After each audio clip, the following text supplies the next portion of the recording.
Okay? Hanggang at 30 po. Tayo po'y magsitayo sa pagbigay galang sa salita ng Diyos. Okay po, ating babasahin ito ng sagot-sagutan, no? Hanggang at 30 po. Habang nagpapatuloy si Jesus papuntang Jerusalem, siya ay nagtuturo sa bawat bayan at ngayon na kaniyang dinaraan. Kayo po.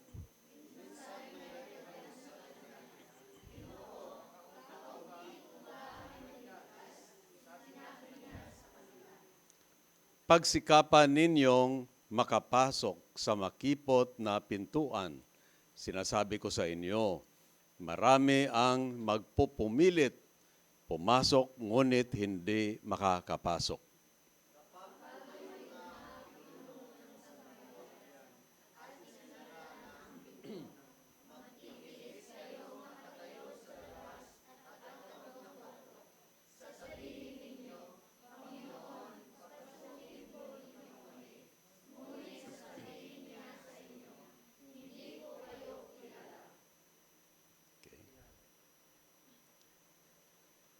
Okay. Lahat po, tunay ngang, nakala ko na, natakyan. 26, sasabihin naman ninyo, kumain po kami at uminom na kasalo ninyo at nagturo pa kayo sa aming mga lansangan.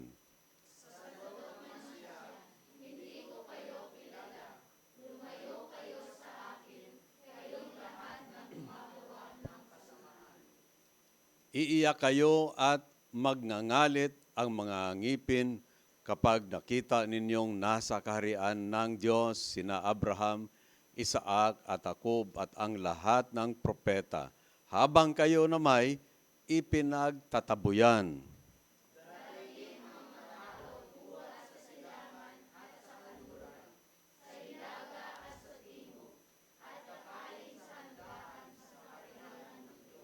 Lahat tayo, tunay ngang may nahuhuling mauuna at may nauunang mahuhuli. Pagpalainawa ng Panginoon ang kanyang salita. Tayo muli po'y manalangin, Panginoon. Ipaintulot niyo po na ang inyong abang lingkod, hindi man po karapat-dapat, ay inyong gamitin upang ang inyong mga salita, ang inyong nais na maparating sa bawat isang anak niyo, Panginoon, ay may kapangyarihan at ito ay hindi babalik sa inyo na walang kabuluhan. Bagkus, Panginoon, ang inyong layon ay maisakatuparan. Inyo lang po ipaintulot na ang bawat isa na dinala nyo at hindi po pagkakamali, hindi po aksidente, na nakaparito po ang bawat isa sa amin. Kayo po ay sinasabi nyo, ang bawat yapak ng isang banal ay inyong pinangungunahan. At ang pagdating ng bawat isa, ang bawat yapak na naghatid dito ay inyo pong pangunguna, Panginoon. Pinupuri at pinapasalamatan namin kayo in Jesus' name. Amen. Okay, tayo po ay magsiupo. Ang atin pong topic ngayong umaga, basahin natin lahat po. Ready? Begin. Door of divine judgment and opportunity. Pinto ng paghukom ng Diyos at ng pagkakataon. Now, mapansin niyo po na sa unang bahagi ng talata, ang Panginoon ay umikot, pumunta sa mga kabayanan at sa mga kanayunan at kanya pong ipinangaral ang buhay na salita ng Diyos. Habang siya po ay umiikot, nagtuturo, may isa po na nagtanong sa kanya, Panginoon, kakaunti lang ba ang maliligtas? Parang talagang nakakapag-iisip na tanong. Ano po? Kakaunti lang ba ang maliligtas? Ano po ang sagot ng Panginoon? Wika niya, magsumikap kayo na makapasok kayo sa makipot na pintuan. Dahil, ano ang kaniyang binigay na kadahilanan? Sinabi ko sa inyo, marami ang magpupumilit, pumasok, ngunit hindi makakapasok.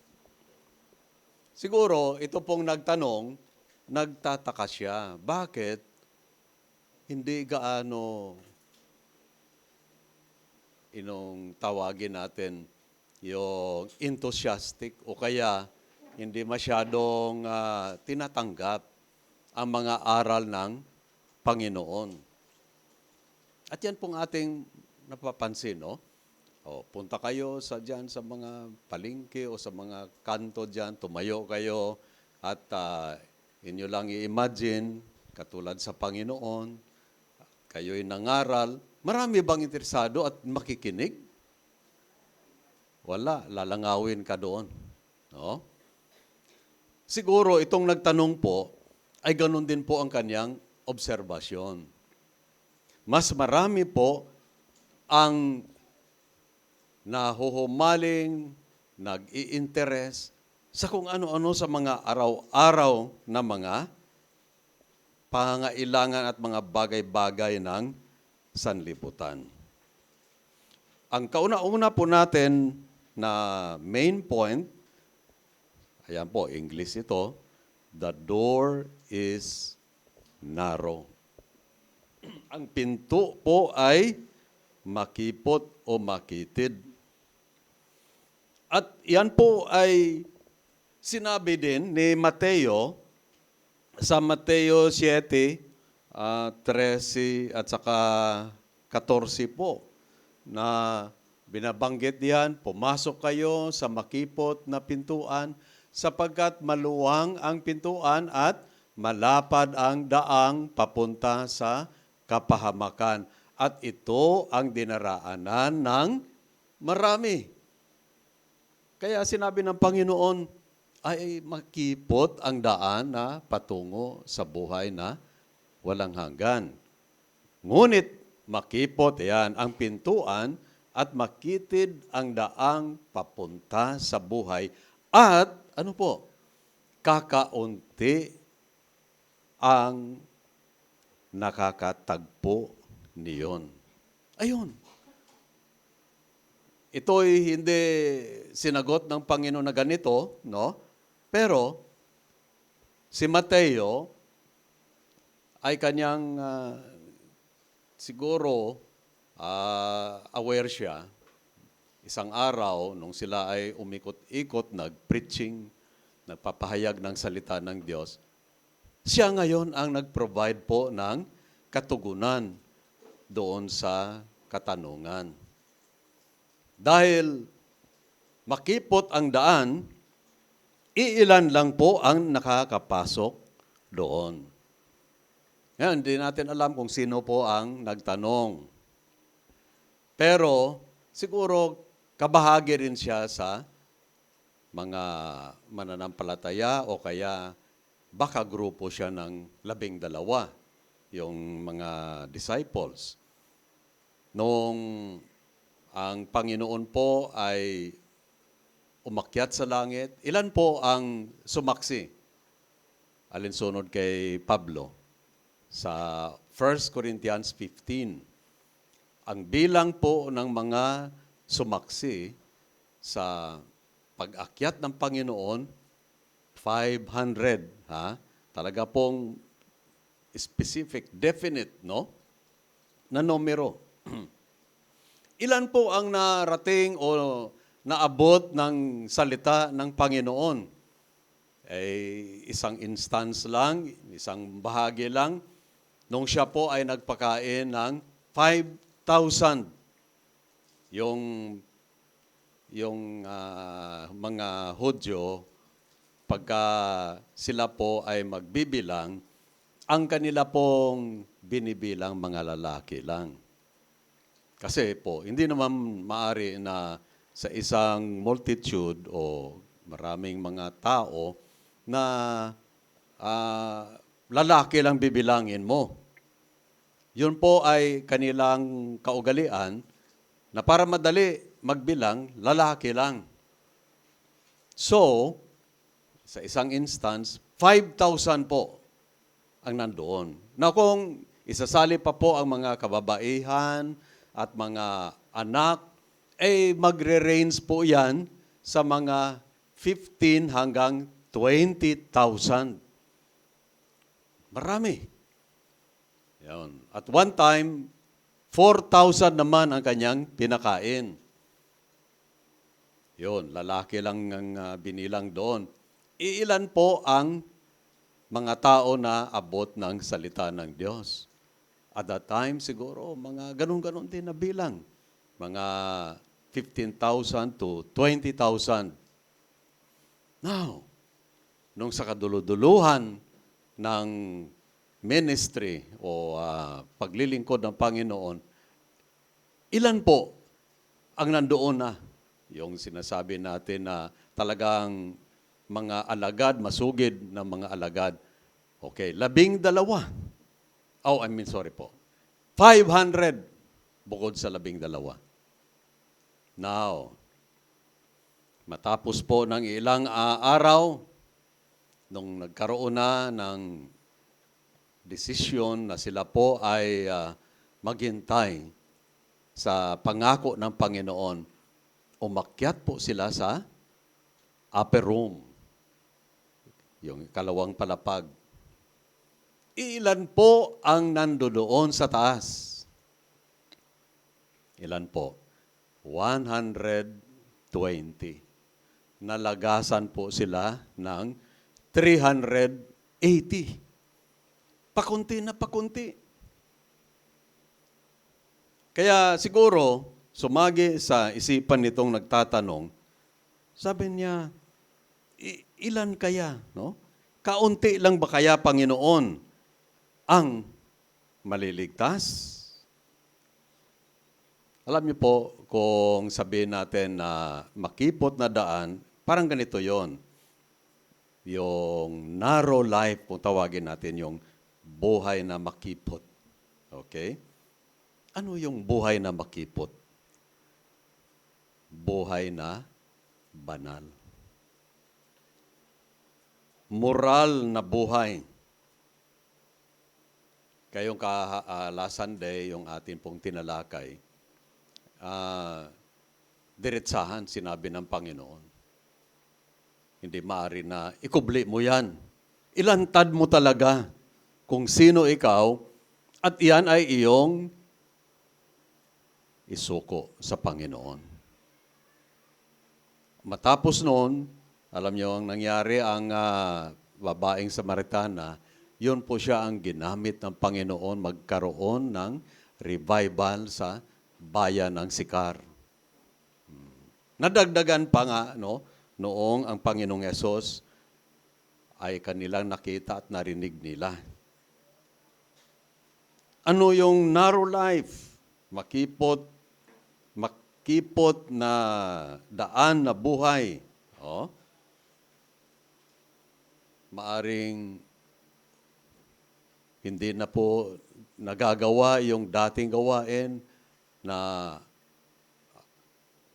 nagiging kabahagi ng yung fraternity na apo. Alam niyo yung apo? Hindi na po yan alpha, omega, alpha, soka, tumba. Yun ko po nakukuha yun doon. Ako yung nag-missionary sa Central Mindanao University. Kasi ang ginagawa ng fraternity na yon, pasensya na kung membro kayo ng APO, ay wala na iba kundi paglalasing, no? Gabi-gabi. Yun po ang characteristic.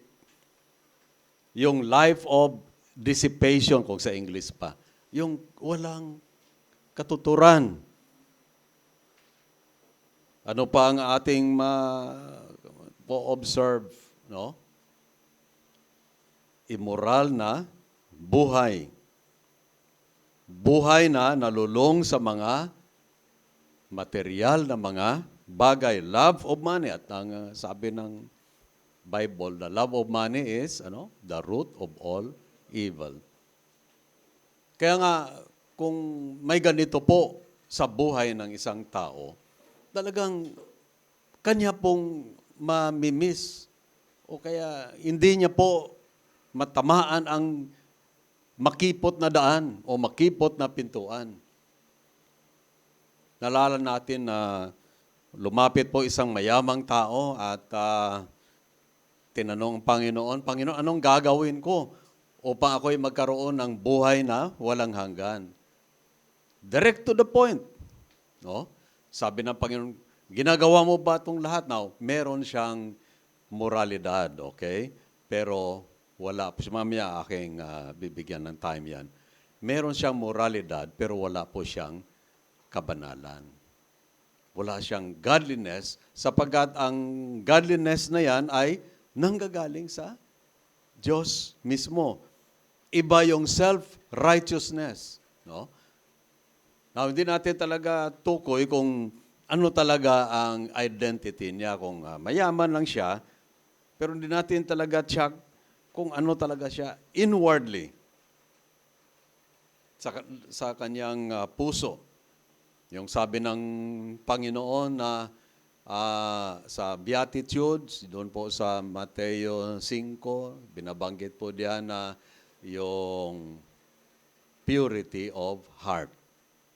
Yung binabanggit po na pakumbaba dahil ang siyang pakumbaba ay siya ang mag-aari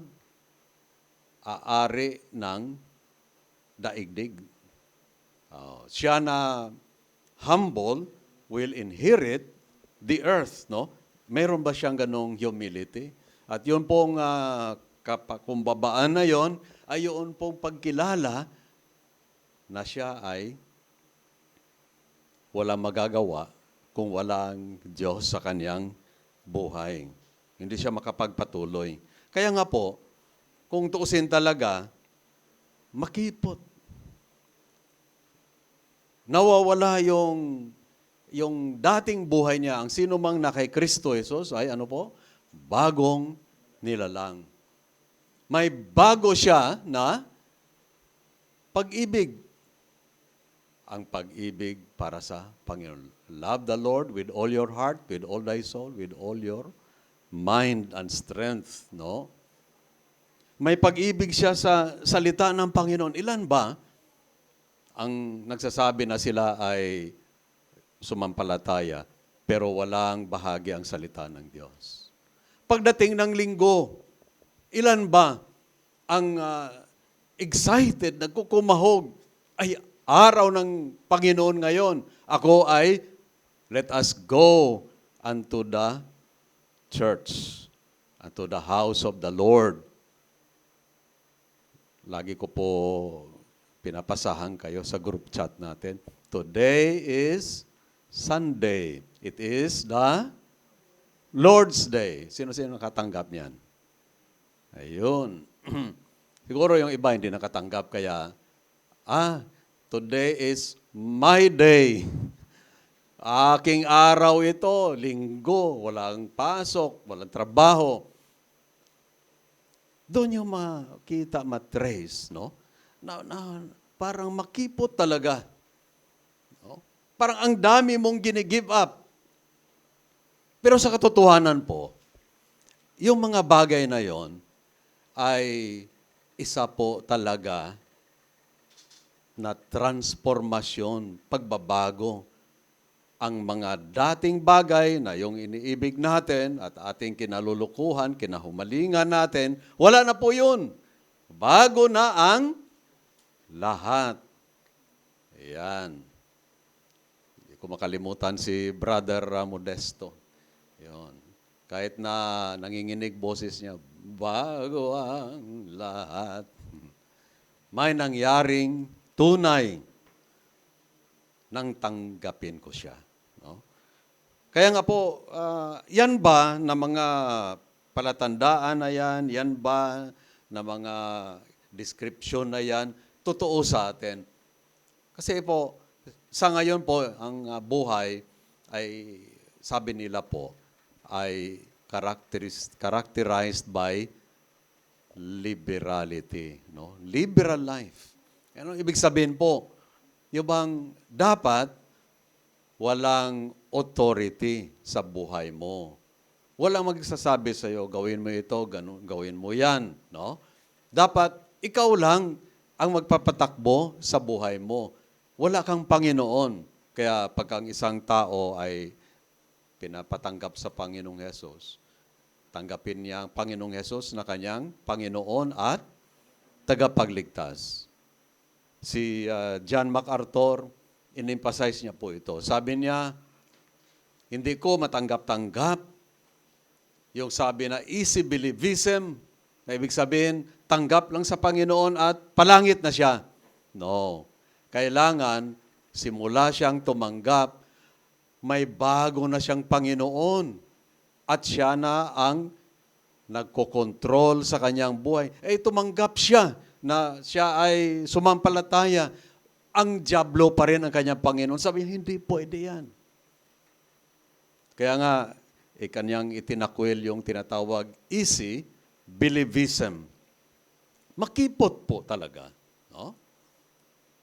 Napakahirap na lumakad at manatiling nasa daan na makitid. Tinatawanan ka ng mga kaibigan mo. Tinutuya ka ng mga kapitbahay mo. Ano ba yan sila? Bakit hindi nakikisama sa amin?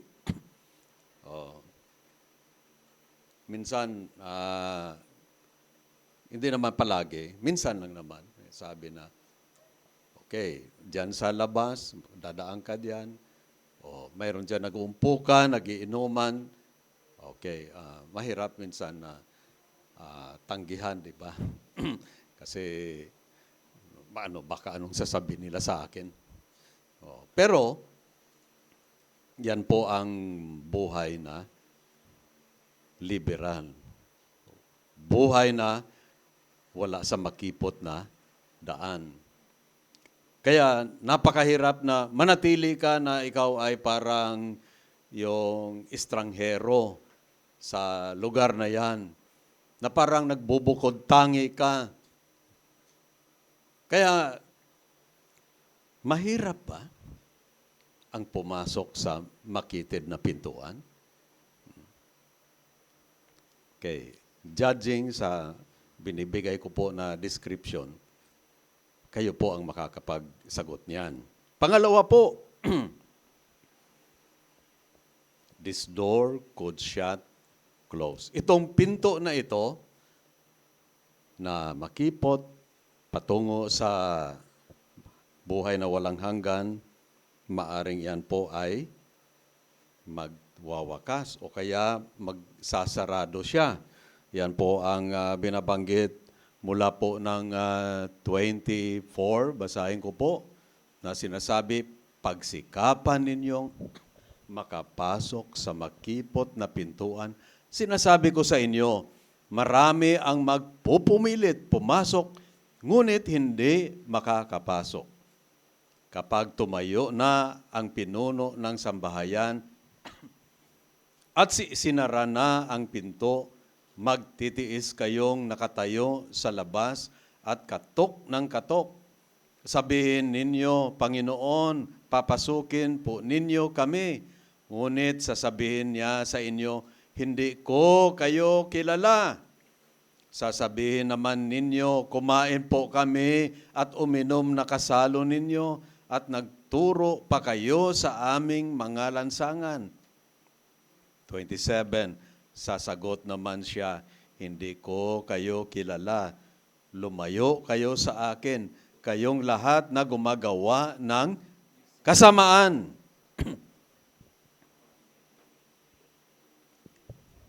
28, iiyak kayo at magangalit ang mga ngipin kapag nakita ninyong nasa kaharian ng Diyos sina Abraham, Isaac, Jacob at ang lahat ng propeta habang kayo na may ipinagtatabuyan.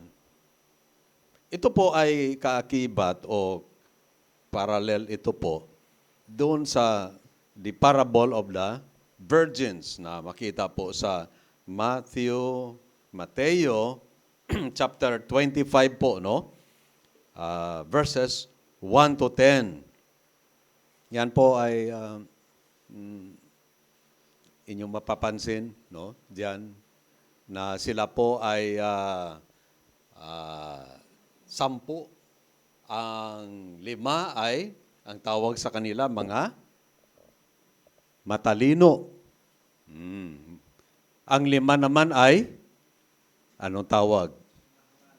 Hangal-hangal. Medyo masakit yun. Hangal-hangal. Bakit hindi sabihin loko-loko? Asan bang mas mabigat yan? Yung hangal-hangal o loko-loko? Oh. Okay. Bakit po matalino? Yung 5. Dahil may ilawan sila, may dala silang baon na langis. Yung 5 na hangal-hangal, may ilawan pero wala silang baong langis. Now, ang purpose nila po upang sumalubong sa nobyo o kaya sa lalaking ikakasal. Medyo natagalan na nakatulog. Ngayon, hating gabi. Siguro malayo ang kanilang pinanggalingan. Biglang nagbukas ang pinto at in-announce, andito na ang nobyo. Nako, nagkukumahog itong 10, yung 5 hangal-hangal ay napansin nila na parang patay sindi na, no? Yung kanilang ilawan, no? Paandap-andap na ang aming mga ilawan. Sasalubong na sila, papasok na sila sa pintuan. Yung 5 na may baon, ay, okay, ang dali lang ito. Okay. Yung kanilang reserba, kanilang binuhos doon, no? Okay. Bright and shining na naman ang kanilang ilawan. At sila po ay nakapasok. Samantala naman po yung 5 na mga hangal-hangal, okay, nandoon na sa labas. At nagmamakaawa, Panginoon, papasukin niyo kami. At nakita nila sa unahan, ayun, ang ganda pala doon. Ay, andon si Isaac, andon si Abraham, andon yung mga propeta. Samantala naman sila ay nasa labas, hindi makakapasok. Marami po na mga scholars ng Bible nagsasabi na ito po ang senaryo ng second coming. Yung iba diyan ay medyo, siyempre po, ay parang binigyan lang po ng karagdagan, no? Na explanation. Pero sa rapture po, marami po talaga ang magugulat. Lalo na po, halimbawa, ito ngayon, titipon tayo. Dumating ang Panginoon, may malakas na sigaw at tunog ng trompeta. At all of a sudden, pagtingin nyo dito sa pulpito, nawala si pastor. At dali-dali kayong tumakbo dito. Ang naiwanan na lang niya, sapatos niya, yung kanyang barong, ayan, pantalon. Yan ay. Saan na siya napunta? Ngayon, tinignan nyo si Pastor Joe. Yon, inuuna ko lang yung mga siguradong-sigurado talaga. Sure naman talaga po. O bakit yung upuan ay na lang, damit na lang? Ha? Siyempre po naman, kasama naman Sister Leia. Pero, ang iba sa atin, huwag niyong isipin na kayo ay pinasasaringan ko. Example lang naman ito. Pag nakita niyo po na nawala na yung mga nakaupo diyan, dito, kung sino-sino man, doon na talaga ang matinding pagtatangis. Bakit hindi ako nakasama? Ano ba ito? At sila ay magkakaroon ng lamentations, yung magkaroon sila ng sisihan, panaghoy, no? Sa isa't isa. Now, ang ibang mga scholars nagsasabi, baka sa judgment seat ito, sasabihin nila na, di ba Panginoon, nagsisimba ako nakikinig ako kay Pastor Kapaki, kay Pastor Joe. Kasama pa nga ako sa mga, may mga rallies, may mga gawain, nakasama pa ako sa camp. Anong camp yun? Word of Life. Ang dami ko napuntahan, kasama ako. Bakit ako ay naiiwan ngayon? Umattend pa nga ako ng Bible study. May Bible study tayo sa Dilang, may Bible study tayo doon sa Bolante. Yung mga sumasali o kaya nakakarinig ng Bible study lesson, magtataka sila kasi kasama naman sila. Pero bakit nung dumating na ang Panginoon, nag-rapture na, ay hindi nakakasama? Napakalaking katanungan yon. Ano po kaya ang punot dulo sa katanungan na ito, sa pangyaring ito? Ito po, meron silang reliyon, pero wala silang relasyon sa buhay na Diyos. Patay na reliyon. Ay, ang dami po mga deboto sa ngayon. No? Hindi natin dalhin sa Quiapo yung mga nagdedeboto. Hindi na tayo pupunta doon. No? Ang dami talaga. Yung iba, lalo na mga ninuno natin, maaga-maaga pa alas 4, alas 5 ng madaling araw, lalakad yung nakaluhod mula po sa pinto hanggang doon sa altar. No? Nagkakalyo ang kanilang mga tuhod. Mayroon silang reliyon. Now, maaari din po yan mangyayari sa mga so-called na mga Christians. Nabaptize ako No? Alam nyo, hindi natin talaga pinagdidiinan yung magpabaptize. Pero utos kasi ng Panginoon yan. Matapos na sumampalataya, sumunod sa tubig ng bautismo. Ang kakibat, ang pagturo sa kanila sa more or less ang necessary na mga katuruan. No? Kaya nga po may tinatawag believers class, new believers class. Tinuturuan sila, tinuturuan kayo, no? Para matupad yung sabi ng Panginoon na turuan sila sa lahat ng mga bagay. Now, kahit na po, siya ay nabautismuhan, naging membro ng isang church. Pero siya lang po ang tanging nakaalam kung ano talaga siya sa loob ng kaniyang puso. Attend lang siya.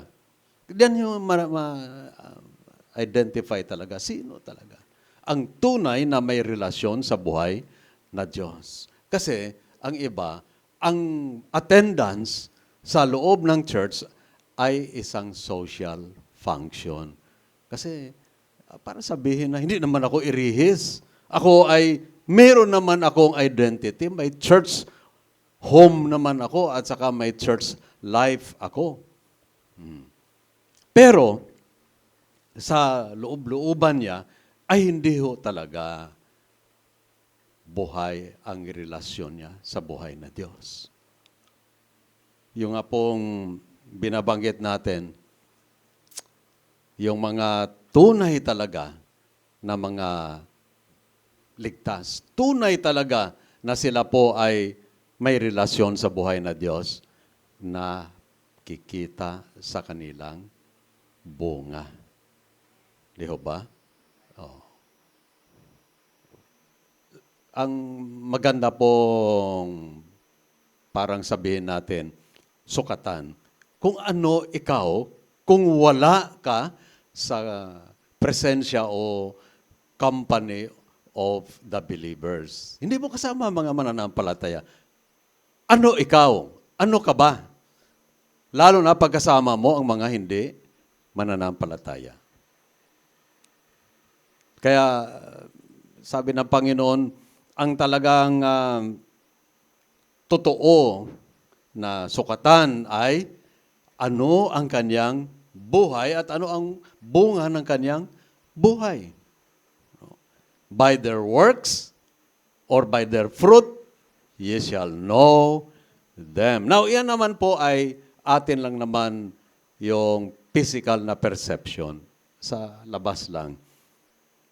Pero tanging ang Panginoong Diyos lang nakakakita sa puso ng bawat isa. Kaya nga may nagsabi, alam nyo, ang hypocrisy, yung hypocrite, pagpapakunwari, ang hypocrisy, una sa lahat, maaari siyang hypocrite sa kanyang sarili. Pangalawa, maaari rin siyang hypocrite sa iba na mga tao. At meron din na hypocrite sa harapan ng Diyos. Oh. Halimbawa po, sa panahon ng praise and worship, may mga tao talaga na taas-taas pa ng kamay. Pero, pag sila'y nandun na sa labas, kasama na ang kanilang mga makasanlibutan na mga kaibigan, wala nang pagkakaiba, kasama na ang balat sa tinalupan. Wala nang pagkakaiba. Diyan mo makikita talaga po sa buhay nila, sa bunga na kanilang ipinapakita. Kaya nga po, minsan nag-struggle ako. Ito si Juan ayaw na magsamba. Pilitin ko ba siya? Lagi ko ba siyang follow-upin? At sabihin, kapatid, sa linggo ha? Ano kayo ha? Magsamba kayo? Hindi na po kailangan na pagsasabihan yon. Dahil dyan po, sa puso niya ay naitanim na po ang buhay na relasyon sa buhay na Diyos. Paglinggo, wala na po siyang hinahangad kung hindi masamba ang buhay na Diyos. Kaya, ito talaga parang sabihin natin, isang mahirap na laro ito. Nakikipaglaro tayo sa mga kapatiran, ika nga, no? Dahil pwede sila na magiging masigasig, pero sa loob ng kanilang puso, patay sa harapan ng Diyos. No? Kailangan po atin talaga po na alamin kung sino tayo. Kaya nga po, yung binabanggit dito, na sila po ay sinaraduhan. Sa verses 25 hanggang 28, bakit sinaraduhan? At diyan sa Mateo din. Bakit? Sa verse Matthew chapter 7:23. Bakit sinaraduhan po sila? Bakit tinanggihan sila ng Panginoon? Ano ang binigay ng Panginoon na explanation sa kanila? Ha? Kasi sabi na, Panginoon, kilala, magkakasama tayo, Panginoon. Nandiyan naman ako, ako'y present palagi, no? Sabi ng Panginoon, ay hindi ko kayo kilala. Bakit ang kanyang pinagtatabuyan sila? Bakit? Anong ang reason ng Panginoon? Depart from me, umalis kayo sa akin, workers of iniquity. Iba ang kanilang sinasabi, iba rin po ang kanilang ibinubuhay. Ang sukatan po talaga is consistent, godly life. Maka-Diyos na mananampalataya yan, ay hindi po yan paandap-andap, pasumpong-sumpong sa kanya pong prayer. Hindi po yan na sa Sunday parang itutulak mo pa siya. Wala siyang tinatawag church life. Hindi bahagi ang pagiging, kasi sabi ng Bible na lahat ng mga mananampalataya ay magkakatipon-tipon. No? Hebreo 10:24 at 25. Upang ano daw? Do not forget the assembling of yourselves together, as the manner of some is now, pinipresume na mayroon po talaga na sila po ay tumalikod na. Wala na bahagi ang Panginoon. Yung Sunday, yung pagsasamba, wala na yan. No? Kasi, samba-samba ka. Wala ka namang kakainin pag uwi mo sa bahay. Ayun lang, yan ang kanyang palagay. Dahil po, wala talaga siya buhay na relasyon sa buhay na Diyos. Hindi niya kilala ang Diyos na ito, na kung talagang kanyang sinasamba, siya po ang Diyos ng lahat ng mga bagay. He is God of all things. Lahat ng resources, every good and perfect gift comes from above, galing sa itaas, from the Father of lights, in whom there is no shadow of turning. Hindi niya yan paniwalaan. Hindi niya matanggap-tanggap yan. Kinakailangan, uunahin niya muna yung tiyan niya, laman, o kaya ang kanyang mga kapritso, kung ano pa ang kanyang gustong gawin, bago ang Diyos. Seek first, what? The kingdom of God and His righteousness. At ano daw po? Lahat ng mga bagay na ito ipagkaloob sa inyo. Now, hindi niya yan mapapaniwalaan. No? Dahil may problema po ang kanyang tunay na relasyon sa Diyos. Doon po sa Genesis chapter 7, no po, particularly verse 16, sinabi po diyan na sinarado ng Diyos ang pinto ng barko, arko, no, ni Noe. Bakit nag-decide ang Panginoon sa panahon ni Noe na saraduhan yung pinto? Well, of course, hindi lang dahil sa practical na reason. Kung pahintulutan niya na umakyat lahat, lulubog yung kanyang barko. Pero, ang tunay talaga po na kadahilanan ay sinabi din diyan po sa Genesis chapter 6 and verse 5. Every thought and every work of the hands of the people, sa panahon na yun, no? Sa panahon ni Noe, are always, wicked. Palagi lang po ang nilalaman ng kanilang isipan at kanilang mga gawa ay parati lang po kasamaan. So, ang nakahanap, ang nakakita lang po, nakatagpo lang po ng pagtanggap sa harapan ng Diyos, si Noe, kasama na rin ang kanyang pamilya. No? The rest ng mga tao, I don't know kung yun po ay nagbibilang millions ng mga tao, malamang millions na po noong time na yun. Sila po ay nilunod, winipe out ng Diyos. No? Dahil ang bawat isipan at bawat gawa, bawat salita nila ay puro kasamaan, hindi na matanggap na Panginoon. Yan din ang dahilan kung bakit tinanggihan ng Diyos. Yung sabi, di ba Panginoon, kasakasama tayo. Ako'y nakikinig, nasasamba pa ako, Panginoon. Anong sagot ng Panginoon? Hindi ko kayo kilala. Kayong gumagawa ng mga kasamaan. Yun po pala ang ugat. Mayroon lang silang, ito ang ating iko-coin na word. Mayroon lang silang reliyon, pero wala silang relasyon. Wala. Kasi kung kilala na talaga ang buhay na Diyos, magbago po talaga ang buhay. Sarado ang pinto na makipot na pinto na yan, sarado sa kanila.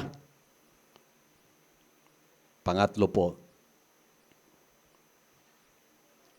ito naman, medyo nakakapagtaka ito. Contrast, no? This door is wide open now. Itong pinto na ito ay bukas na bukas sa ngayon. Tingnan natin po, magmula po ng 29. Darating ang mga tao buhat sa silangan at sa kanluran, sa hilaga at sa timog, at kakain. Ayan, di ba? Kumakain nga rin itong mga nandyan sa una pala. Kakain sa handaan sa kaharian ng Diyos. Tunay ngang may nahuhuling mauuna at may mga nauunang mahuhuli. Ano po ang yung nilalaman dito? Ano po ang ika nga natin pinupunteriya dito? Ito po, no? May mga tao talaga, yan pa hanggang ngayon, no, hinihintay ng Panginoon na darating. Yung mga nauna, at wala na talaga. Ayaw ko lang, yung pandemic, nagkaroon ng screening. Nalalaman po kung sino talaga. Kasi, nung after 2 years, na wala pong samba, walang gawain, nakasanayan na. Oh, linggo, hindi niya alam kung linggo na, no? Hindi na excited. Wala na sa kanya ang araw ng pagsamba. Marami po pastors nagsasabi na marami talagang nawala sa pandemic na yan. Nagiging salaan, filter, nalalaman kung sino talaga ang tunay. Mantakin nyo, 2 taon na walang church life. No? So, nasanay na. Sunday, pwede na, bukas na tayo kapatid. Ha? Oh. Kailangan nga, wala na nga social distancing. Dapat yung ating upuan balik na sa dati, di ba? 2 rows. Okay, pero wala pa namang ganong order yung IATF. Pero sige lang, total, hindi naman tayo masikip na masikip. Pero kahit na ganito, yung upuan ni kapatid, walang laman, wala siya dyan. Yan talagang napakalaking katanungan ko. Ano ba talaga ito si kapatid? Totoo ba talaga ito? Kasi after 2 years, napatunayan na at home na siya, nakapag-adjust na siya. No, ibig sabihin, yung wala ng pagsamba. Wala ng buhay na Diyos sa buhay niya. No? At home na siya. Kaya nga po, ang mga nauna, wala, nahuli na sila. Ngayon, hindi natin check kung sino ang ipapalit ng Panginoon. Magpapatuloy lang po tayo.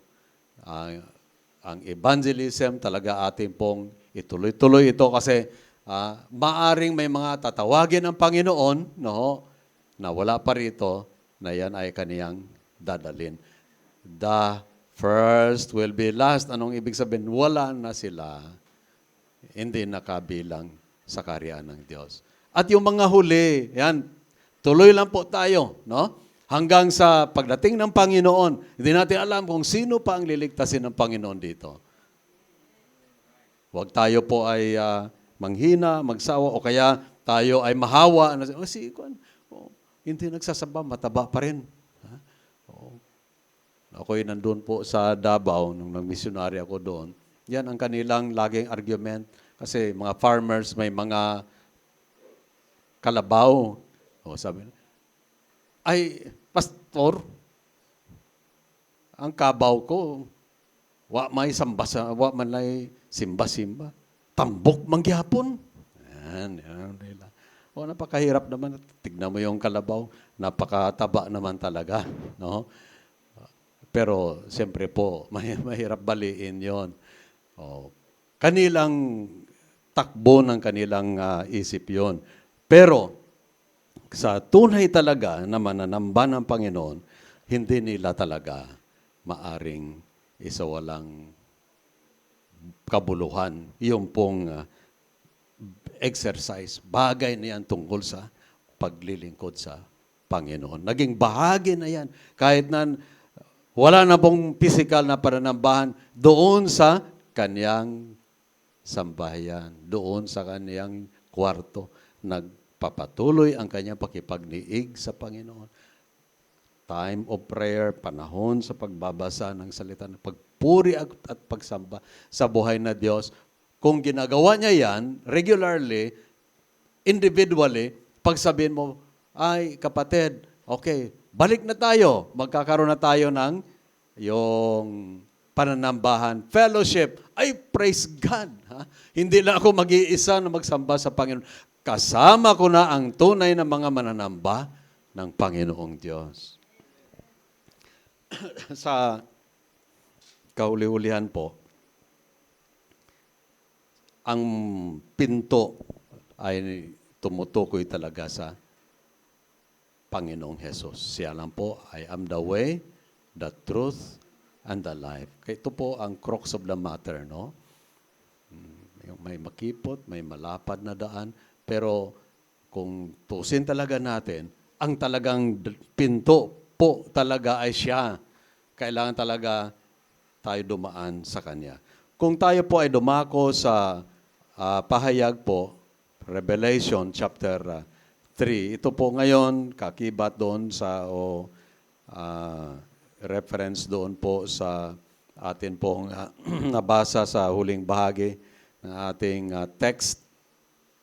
Okay, ito po rito, alam ko ang mga ginagawa mo, alam kong kaunti lamang ang iyong kakayahan, ngunit sinusunod mo ang aking salita at naging tapat ka sa akin. Kaya't binuksan ko para sa iyo ang isang pinto na hindi maisasara. Nino man. Yun pong talagang tunay siya na isang tagasunod ng Panginoon. Doon po sa mga hindi pa nakakilala sa Panginoon, ito lagi natin pong kinukot, chapter 3, verse 20. Nung sabi ng 20, tingnan mo, nakatayo ako at kumakatok sa pintuan. Kung diringgin ninuman ang aking tinig at bubuksan ang pinto, papasok ako at kakain akong kasalo niya. See, yung lingwahe na kakain, kasalo niya, yun po ay natatranslate, na-apply sa isang may tunay siya na relasyon sa buhay na Diyos.